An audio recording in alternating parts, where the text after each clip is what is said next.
Let's bring in the Nationals leader, David Littleproud, who joins us from Mackay in Queensland. Good to talk to you again, David. I want to backtrack a little bit to where you were yesterday afternoon, because you're in Western Queensland where those floods are causing enormous damage. Give us an update on the situation there and tell us what needs to be done by the federal government. Yeah, well, look, we think in Thargomindah that we thought the river was going to peak last night. We don't think it's going to peak until tomorrow. It was the last report I got.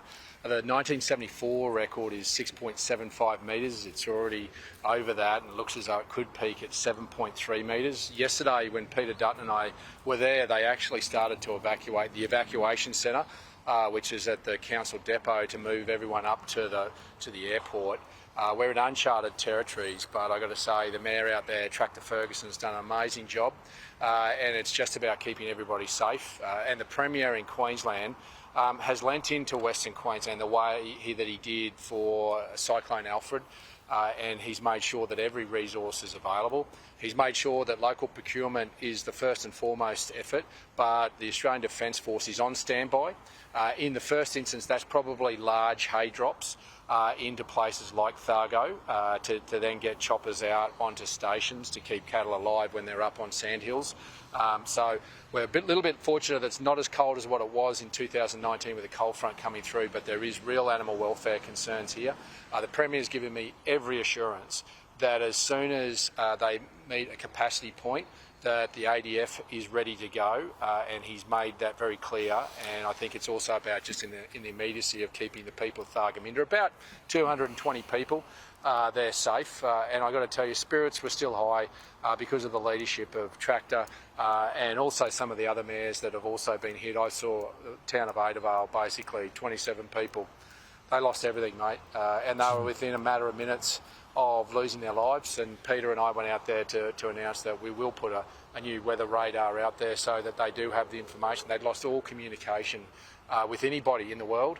They knew nothing about what was coming, but they saved themselves. And because of the heroics of a couple of locals and the local policemen, for the grace of God, we would have seen some fatalities out there. So pretty harrowing stuff, but the devastation will be known probably in the next week or two when waters subside and we can count those stock losses. Good to hear that those defence assets are ready to go when they can be used properly. I want to come back to the economy, and the Reserve Bank today announced that interest rates will stay on hold. Here's what the Governor had to say. We've come a long way and it hasn't been easy, but we have made good progress on bringing inflation down and keeping unemployment low. This is a good position for the economy to be in as we approach a period of uncertainty. But we have to be careful not to get ahead of ourselves. Inflation pressures remain and cost of living pressures are still very real for many Australians. Yeah, David Littleproud, with these inflation fears still around, all the election spending isn't going to help.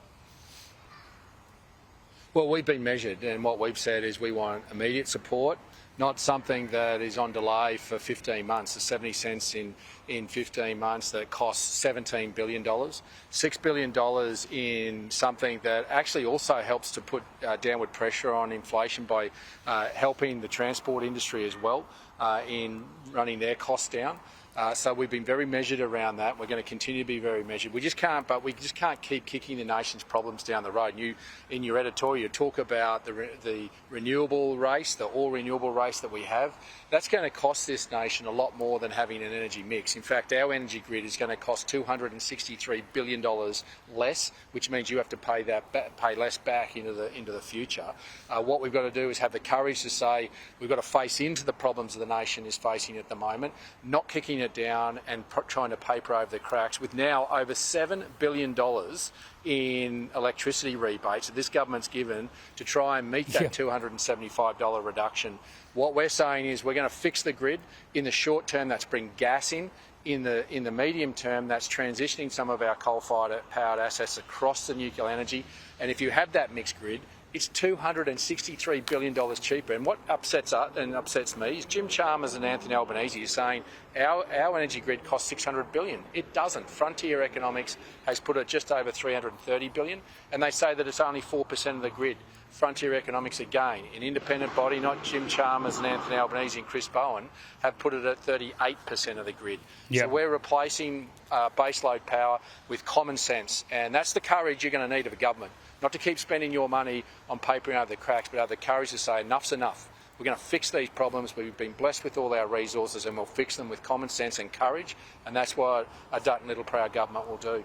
Thanks for joining us, David. Appreciate it. David Littleproud there in Mackay in Queensland on the transition to nuclear, the debate that is central to the election campaign. I thought it would be worth catching up with a visiting Canadian